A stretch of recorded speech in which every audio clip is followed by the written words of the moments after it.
What's up, you guys? My name is Dee and I am back again with another video. So for today, we are going to watch a film theory, and not too long ago, I just recorded my reaction to the Matrix 4 trailer, and I saw a film theory of basically the trailer. So this says that the Matrix never existed. So I'm excited to see where they go. I love watching theories. I love watching game theories, film theories, any type of theories, because it just makes me think. Like, I always come up with my own theories when I see trailers or react to anything, and I love seeing other people's points of views. So let's watch this film theory of the Matrix. The Matrix never, ever really existed. And if you like this type of content, don't forget to like, comment, and subscribe, and hit the notification bell so you do not miss any other videos from me. Let's get into it. To Film Theory, the show that's always ready to see how far the rabbit hole goes. So, have you guys seen the new trailer for The Matrix 4? Between the return of the franchise, a new Space Jam movie, and a new Halo game coming out, 2021 has me asking, what year is it? Anyway, watching this new teaser trailer, it seems pretty obvious to say that The Matrix Resurrections has a lot going on. Not that this is a franchise that's ever been simple. It's always been built on big ideas and deep philosophy wrapped in awesome fight scenes and incredible visual effects, and this new iteration seems to be no different, but it also seems to be leaning very heavily on imagery and concepts ripped from the previous films. And I mean, they're not even trying to hide that fact. After all these years, to be going back to where it all started, back to the Matrix. So what's going on? Is this just another soulless cash grab of a franchise reboot? Well, it's certainly cash grab, but I don't think it's a soulless one. Believe me, if Warner Brothers wanted to make one of those, they have had plenty of opportunities over the years, but never have. One of the Wachowskis has even returned to be a writer and director of the movie, which says a lot about the importance of this film in the overall legacy. In fact, I think that The Matrix Resurrections is, well, resurrecting the franchise in a way that is both in line with the canon of the series and with its history. So if you notice me like looking at different directions, I can see it on two screens. Just if you're wondering. I know that's a distraction for me, so just gotta address it. Of making big statements about how humans engage with technology. Ladies and gentlemen, after watching this trailer more times than I care to count and analyzing the franchise's past and present, I think I have the answers to all of your biggest Matrix 4 questions, while also having an idea of the plot and what the overall meta-narrative is planning to say about the modern state of entertainment. Let me just tease it this way. Neo is an actor, this is his agent, and the whole previous Matrix trilogy is a movie series within this new film. That's a lot to unpack, and we're about to cover it all, but before we do, make sure you take that red subscribe button pill right below this video to start seeing reality as it truly is, each and every week with a new theory. Now, let's begin. To start off, let's answer one of the main questions I'm sure everyone has regarding the Matrix Resurrections. How exactly are characters like Neo and Trinity alive, and why is Morpheus young again? Is that even Morpheus? Well, for Neo at least, this one has an easy answer. Despite the Christ-like imagery implying his death in Revolutions, he never actually died. In the teaser, we see two images, both here and here, of Neo being overseen by machine drones in what is clearly meant to be the real world. Notice the blue color grading of the scenes. And we know that this is the same Neo from the end of the Matrix trilogy. How can we be sure? Just take a look at his eyes. They still have the burn marks that he got towards the end of Matrix 3. The machines also seem to be attaching tubes and wiring, performing some sort of laser surgery on Neo, presumably so he can be reinserted into the new Matrix. So, easy enough, that's how Neo's back. But things get more complicated when it comes to Trinity and Morpheus, because we know they're both dead. Trinity dies near the end of Revolutions, and Morpheus, well, Morpheus needs a little bit more explanation. See, the last we saw Morpheus, he was singing some opera in the back of a Kia. And if that wasn't weird enough for you, that commercial is from 2014. The series had been essentially dead for like 10 years. Talk about your dated references. Isn't that right, Gary Coleman? What you talking about, Willis? But of course, that was just a commercial. It's not like it's canon or anything. Or is it? It isn't. Maybe. No, last time we saw Morpheus in the Matrix films, he was staring in awe as the machines retreated from Zion. Is this real? So why then would I say that he's dead? Well, to answer that, we have to look at the 2005 video game, The Matrix Online. Yeah, we're digging real deep for this one. The game was billed as an official... Now, as a gamer, I don't know why my camera doesn't want to find me all of a sudden. But as a gamer, I had this game. I had this game for PC like years ago, high school days.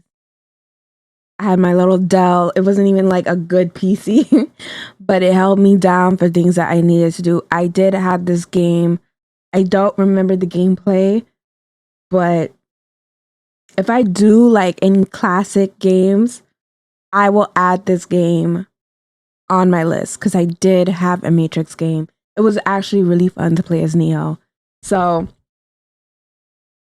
yeah, but I didn't think that the story in the game tied into like really affected the movie.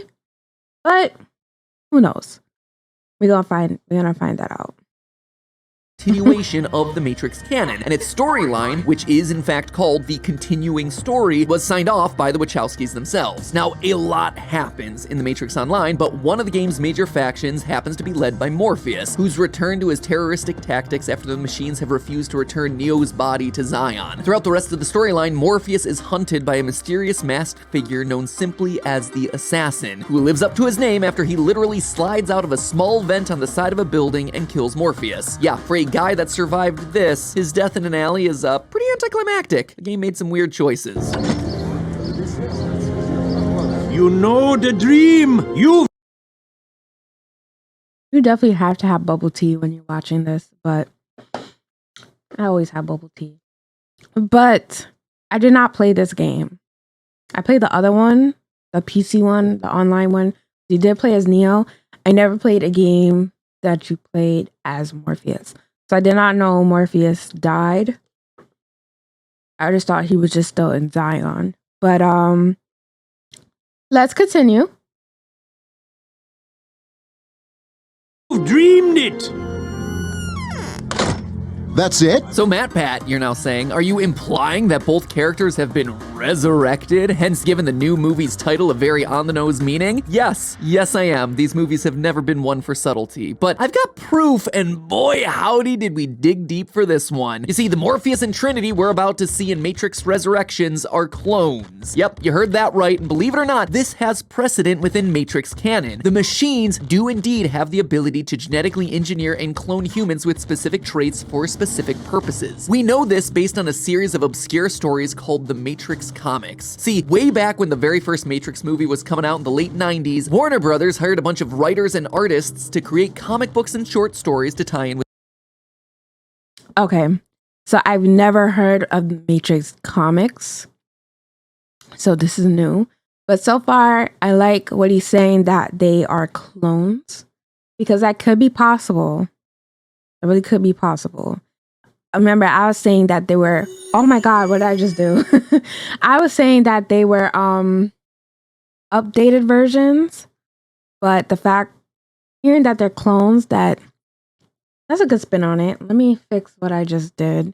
Indeed have the ability to genetically engineer and clone humans with specific traits for specific purposes. We know this based on a series of obscure stories called the Matrix comics. See, way back when the very first Matrix movie was coming out in the late 90s, Warner Brothers hired a bunch of writers and artists to create comic books and short stories to tie in with the film. These were released on the old 90s Matrix website, and while they were primarily used to advertise the movie, they also filled out the new universe with a ton of stories and lore that fans could dig into and dissect. These stories, later known collectively as the Matrix comics, were all overseen and signed off on by the Wachowskis. The one I want to look at here today is a short story called Goliath. In this story, our unnamed protagonist is revealed to be a genetically engineered human with enhanced speed, strength, and reaction time. A human that has been created by the machines. They've also designed him to be interested in flying planes. And within the Matrix, the machines have fed him lessons on flying UFO-style spacecraft. So why would a bunch of machines try to do all this? Well, they needed him out in the real real world to fly that same UFO into space and destroy an alien spacecraft that's been throwing asteroids at Earth. One of those asteroids already destroyed Australia, apparently. And just as a quick reminder, yes, the spacecraft that launches asteroids at Earth is a thing that actually happened and is also canon with the Matrix. Anyway, for as ridiculous as that story might sound, the reason I bring it up is that it confirms that the machines can engineer humans and can implant personal interests and desires into those humans. As such, it's not that far of a stretch to assume that the machines would be able to clone specific people found within the Matrix. So if you haven't connected the dots here, I'm saying that the machines have genetically cloned both Trinity and Morpheus, and the teasers give us imagery to back that up. In several of the shots that flash across the screen, we see what appears to be both Trinity in a stasis pod and the machines designing Morpheus's new body. Both of these shots are also clearly meant to take place in the real world, given the saturated blue color grading. This does, however, present us with a small problem. See, in the teasers, we clearly see what appears to be Morpheus's awakening to the fact that he is actually in the Matrix, in a scene that's very evocative of when Neo touched the mirror in the first Matrix film. We also see a couple of flashbacks to the opening of the first Matrix where Trinity escapes from the agents. Look at the color grading of all these teaser shots. They're desaturated and they're green, just like the scenes that took place within the Matrix system from the original trilogy. And color grading is really important with this franchise. Notice how the world is oversaturated in these new trailers? Well, at the end of Matrix Revolutions, we see that the newly rebooted Matrix at the end of that movie has lost its iconic green color and instead resembles the same look that we're seeing pop up in Resurrections. So that's a cool detail, but if these shots are from when clone Morpheus discovers he's in the Matrix and when clone Trinity escapes from the agents and they have the color grading of green, how could they be taking place after the end of Matrix 3, after the reboot of the Matrix? Well, in Goliath, we see that the machines can implant interests and desires, but they can also alter the memories of anyone still hooked up to the Matrix. So who's to say that they couldn't create some believable scenario that makes clone Morpheus believe he experienced an approximation of what the real Morpheus did years and years ago when the Matrix was color graded green? Same with clone Trinity. In fact, comparing the shots from the teaser to the original scene from the first film, you see that there are actually some details that are off. Trinity is wearing a different outfit in the Resurrections trailer. Is that just a movie mistake, a new creative decision, or is that an indication that these are approximate memories of the event given to her by the machines rather than the real exact memories that the original Trinity actually experienced? Okay, so we've established how these characters are alive, but why? Why would the machines even want to resurrect Morpheus and Trinity or reawaken Neo's powers in the first place? What is their endgame here? Well, to answer that, let's take a look at what we can discern about Neo's life here in the current iteration of the Matrix. And I promise this is going to be relevant. First off, it seems like Neo's pretty darn wealthy in this current version of his life. He's seeing what appears to be a nice therapist in a fancy office. He's taking a bath in what looks to be an upscale home in San Francisco, which is the second most expensive city to live in the US, and I'm pretty sure that that's going to track into the current version of the Matrix as well. Additionally, he seems to be at least somewhat friendly with obviously wealthy people like this guy right here. And also, check out this scene from one of the teasers. It clearly takes place in a movie theater, and the scene that's being projected currently is straight up a scene from the first Matrix movie. Wait,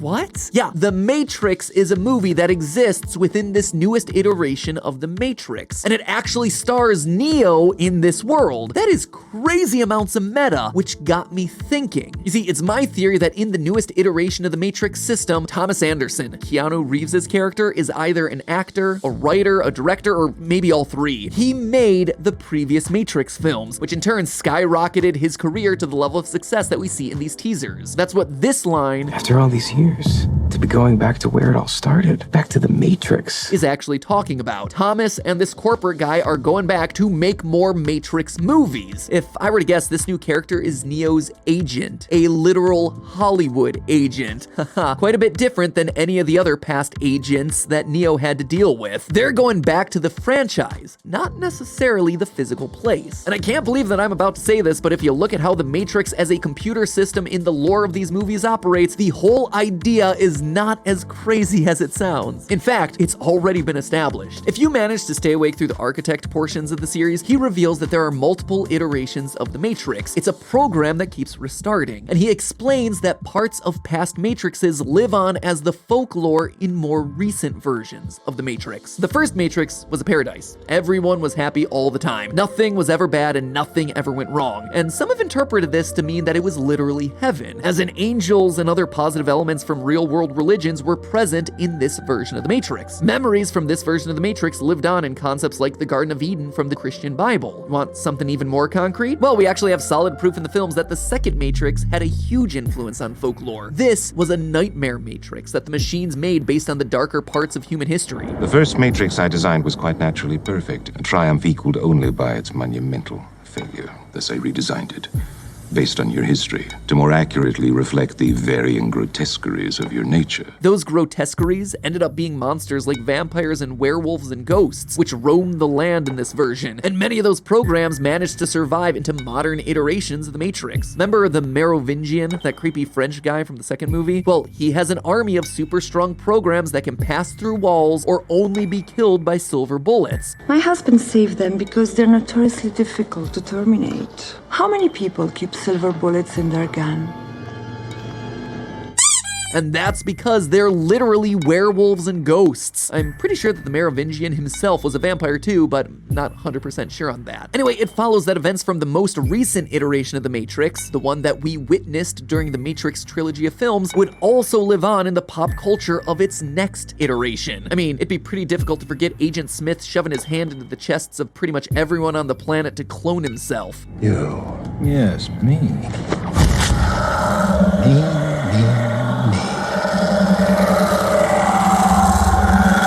Me too. So why not disseminate this information in a controlled way by inserting it into the pop culture of that world explicitly? And who better to use to distribute that information than Thomas Anderson himself? If you need even more proof, then take a look at this scene from the teaser. See that blurry shape over there in the background? That looks to me an awful lot like an actual prop that you can buy of a 3D model from the scene where Agent Smith gets punched in the face from Matrix Revolutions. The point of all of this is to say that in this new Matrix, it's not so crazy to think that Thomas Anderson is some big shot writer, actor, whatever, who helped create and star in an in-universe movie that dramatized the events of the previous films. This would also give new context to a line from the first Matrix movie, when Cypher says that he wants to be reinserted into the Matrix as Someone important. Like an actor. Huh, isn't that an interesting coincidence? In short, The Matrix Resurrections is going to be a meta-commentary on rebooting beloved media, told through the soft reboot of a piece of beloved media. I think it's going to ask the difficult question of whether it's better to give an audience exactly what they want, exactly what they expect, or is it instead worth challenging them and their expectations? If you don't understand what I mean, well, as an example, just look at the recent Star Wars films and their reception. Is it better to produce something like The Force Awakens, a movie that played it real safe, story that did nothing new but placated a majority of the viewers? It took important nostalgic imagery and recycled it over and over. Or is it better to produce something like The Last Jedi, a movie that challenges its viewers and subverts their expectations for better or worse? A story that takes the same iconic imagery and turns it on its head, taking it in a wildly different direction, but as a result, dividing the fan base. I think the machines are gonna try to take the Force Awakens route with Neo. They're trying to keep him sedated and happy, feeding him the story that he wants to hear so they can keep him under their control. They know they can't suppress the memories of what happened in the previous Matrix films from him forever. Its iconic imagery is burned into his subconscious, just like it is with our cultural subconscious. They also know that they can't operate the Matrix without Neo. He is hard-coded into the system. As the architect says in The Matrix Reloaded, You are the eventuality of an anomaly which I have been unable to eliminate from what is otherwise a harmony of mathematical precision. Neo, or the One, has to be in the Matrix so the system can function properly, to give the humans that want out a hope for a savior. And in a meta sense, he also has to be in the Matrix so that we, as the viewers, have a protagonist to root for. So the machines are giving him and us exactly that. They're feeding Neo a new story that he so desperately wants to hear, with the woman that he wants to be with the friend he wants to fight alongside once more, going through the motions with similar imagery to his past adventures. Perhaps they've even set up new programs like his media agent and his therapist to help guide him subconsciously in that direction. Notice how both of them have blue motifs running through their costumes and sets, the agent's suit and the therapist's glasses. Blue is the color of the machines in this world. Perhaps the machines are just hoping that Neo will once again merge with the code in their system to keep the Matrix stable, just like Warner Brothers needs to keep that Matrix franchise stable, so they can keep pumping out movies and making money, so they can spin it off into a new HBO Max show and make new video games, new merchandise, new comic books. Will they succeed? Will Neo and the audience be sedated by the same story again? Well, given the fact that I believe The Matrix Resurrections is even asking such a meta-textual question, if I were a betting man, I would say no. I think this movie is gonna surprise us and end with a huge twist that sets up the franchise to tell new stories. Will we like it? Who knows? That's kind of what the machines want to find out. But hey, that's just a theory. A film theory. That was a really interesting theory. There's a lot of parts that he brought up that made a lot of sense. Things about the movie that I didn't even realize. It made sense to me. So what my theory was is that Neo was trapped in an upgraded version of the Matrix, which is kind of like the same of what he said. You just said that there are different versions of the Matrix and Neo is trapped in one of them. So basically that's why we have Morpheus, Trinity. So the real Morpheus is dead. The real Trinity is not dead. She's just back inside the Matrix, but you know, they don't really remember what they went through. Is not in their conscious mind, it's in their subconscious mind. So that's why things are like replaying for him, but they can't get rid of Neo, because if they get rid of Neo, then the whole Matrix is going to be shut down. Like they're gonna fall apart. He's an important part of the Matrix, so they're keeping him at a certain position because he's the alpha and omega. He's the beginning and the end for them. Like, and if he has the same power like he had before, he's gonna be a major threat. So they're keeping him at a certain place and they're trying to make him happy where he's at, so he doesn't play that same position like he played before. I'm excited. Like, if this theory is true, I'm so excited to see what they go for it. I never really realized when he said back where it started, back into the Matrix, it could also mean that yes, he's back in the Matrix, plus in his version of the Matrix, or the world that he's living in currently, he made a movie called The Matrix. Basically, of what has happened to him in the past, he made it into a movie in his time. So it's so, and then it's crazy, like that could be like his Hollywood agent, so the agents are still there in like a certain way. So it's crazy what they can do. You know, we gotta watch the official movie, but I'm excited to watch the movie now, because seeing a theory like this, having my own theory and seeing a theory like this makes me want to see how they play up the movie. Now I'm more excited to see it. And if they do come out with a Matrix game, I'll play it. I really would. So thanks for hanging out with me, guys. Thanks for watching this theory with me. Until next time, peace out.